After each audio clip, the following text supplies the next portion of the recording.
And didn't do well. How about you? Noise of machinery down the hall somewhere. Another noise. Can't quite make out. It sounds like a Coke machine. Other workers talking about their weekend. Morning, Carl. Morning, Carl. I have a good morning, Carl. Okay. We have Tom saying good morning to Carl. Carl responds, Hey, Tom, I need to speak with you later. How about 10 o'clock when we break? Okay, I'll see you then. and Tom responds, okay, see you then.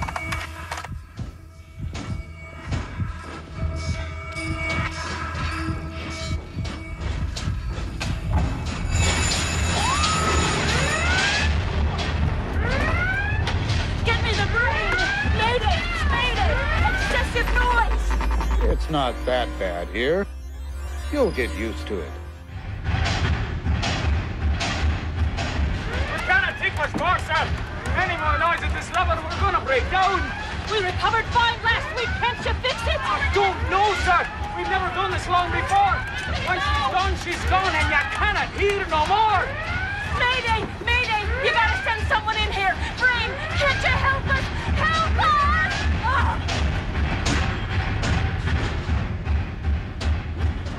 Hey, Carl! Carl!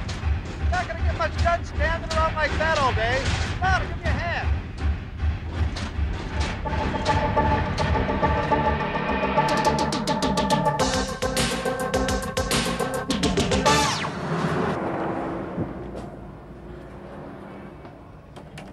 Do you ever think about how your hearing works?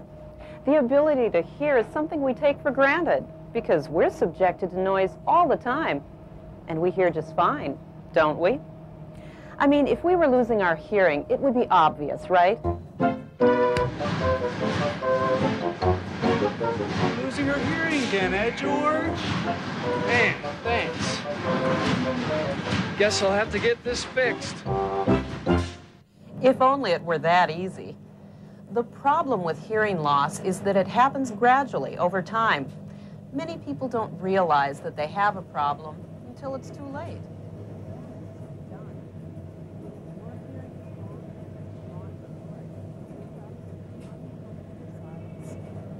This video is about how to prevent hearing loss. We're going to discuss how we hear and how exposure to noise can affect your hearing. And most importantly, we're going to show you what you can do to prevent hearing loss. Let's start by understanding how we hear. Noise enters the ear as vibrating energy called sound waves. The outer ear directs these sound waves into the ear canal and past the eardrum to the middle ear. In the middle ear, the sound waves cause 3 little bones to vibrate. These bones are called the hammer, the anvil, and the stirrup because of their shapes. These vibrations are then passed on to the inner ear, which contains fluid and tiny hair-like cells. The hair-like cells transmit these vibrations to the auditory nerve, which then carries sound to the brain. It's damage to the nerve endings of the inner ear that cause hearing loss. Once the damage is done, the sensitive inner ear mechanism can't repair itself, and hearing loss becomes permanent. So, what causes damage to the inner ear? There are several factors that affect hearing. As we saw in the opening of this tape, the ear can be damaged by loud or excessive noise. Excessive noise is determined by measuring the volume of sound. Just as feet or inches measure length, decibels are used to measure sound levels. Excessive noise is generally considered to be sound at a level of 85 decibels or more.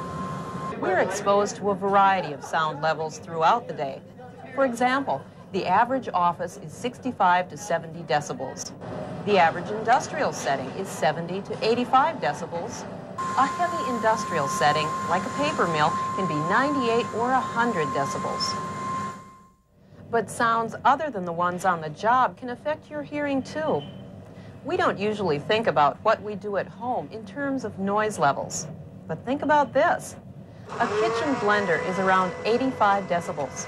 A lawnmower, 95 decibels. firearm 150 decibels. Whether you're at home or on the job, another factor that affects your hearing is the kind of noise you're exposed to. Noise can be continuous or impulse. And these factors, combined with how often and how long you're exposed to the noise, can cause harm over time. So, how can you tell if your hearing has been damaged by excessive noise? These are a few of the warning signs. You may have trouble hearing S and T sounds when people talk to you. Carl, I just talked to Tom. I think you should wait on the 2-order. People may complain that you're talking too loudly. Some people have a constant ringing in the ears, called tinnitus. These are all signs of hearing loss. To prevent hearing loss on the job, many employers test and monitor the sound levels in their facilities. And they also check employee hearing with tests called audiograms. Audiograms are usually done once a year. Some companies use mobile vans that come to the work site. The first hearing test you take is called the baseline audiogram. When the baseline results are compared with the results of future hearing tests, it's possible to tell if hearing loss has occurred. Sometimes a hearing problem calls for more extensive testing. That's done in a medical clinic by a doctor or audiologist. The best way to avoid hearing loss is through prevention, and that means wearing hearing protection. How do you know when you need hearing protection? Carl! Carl! What are you doing on break? What? What are you doing on break? I can't hear you. Hey, here. Wake up down there. Joe's talking to me, but I'm not hearing anything. We got all we can handle at this decibel level. Have the mouth tell Joe to pick up the volume, and we'll try to pick it up here. As a general rule of thumb, you need hearing protection if you're in a situation where you can't carry on a regular conversation at a distance of 3 feet without raising your voice. Your employer will provide a variety of hearing protection choices if you're exposed to excessive noise levels during the workday. You should also be trained so you can choose the right device for you. People have a lot of misconceptions about hearing protection. They think it's too big, or too awkward to put in, or just too much trouble to deal with. But like anything new, hearing protection will take a little time to get used to. Once you're properly fitted and trained, using hearing protection becomes second nature and just another part of the job. There are 3 types of hearing protection: earplugs, which rest inside the ear canal, earbands, which rest outside the ear canal, and earmuffs, which go over the ear. Earplugs fit into your ear canal and form a tight seal to keep excess noise out.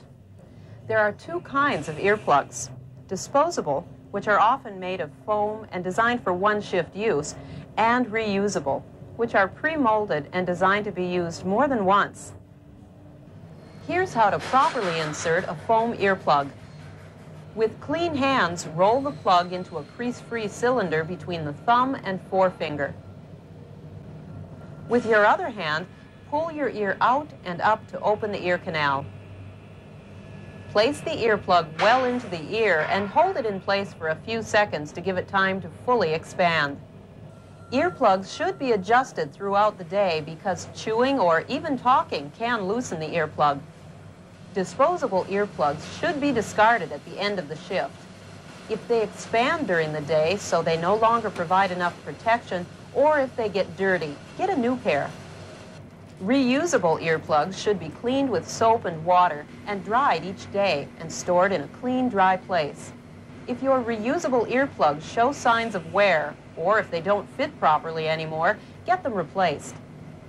Earbands are another form of hearing protection. They consist of a pre-molded earplug attached to a band. Earbands can be worn over the head, in front of the neck, or behind the neck. Earbands provide a less effective seal than earplugs. However, they still provide protection. Earmuffs are the third kind of hearing protection. Earmuffs cover the ear and can be worn as a separate unit or as part of a hard hat. Earmuffs are easy to put on, but some people find them heavier and hotter than earplugs if worn for a long period of time.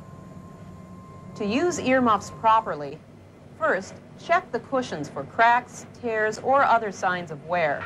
Center the muffs so they form a tight seal around your ears. Push aside hair to keep it from interfering with the seal. Never wear earrings with earmuffs because they can affect the seal. Make sure glasses or eye protection don't affect the seal either. Check the seal and adjust earmuffs throughout the day. Clean the cushions with a damp cloth when you're done using them, and replace earmuffs when they show signs of wear. When worn properly, your hearing protection device should allow you to hear sounds such as conversations, safety sirens, and equipment warning horns, although the sounds will be softer. Hearing is something we all take for granted. Do yourself a favor and think about your ears the next time you're in a noisy environment.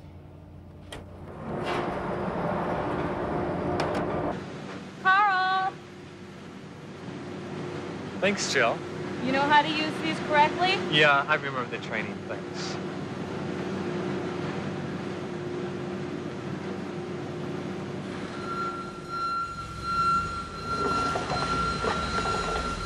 We have a backup alarm. Backup alarm. Brain, this is the ear. We have a backup alarm. Ah, I see it. A forklift. Better get out of the way. Forklift passing on the left. Receiving room doors opening. And credit music.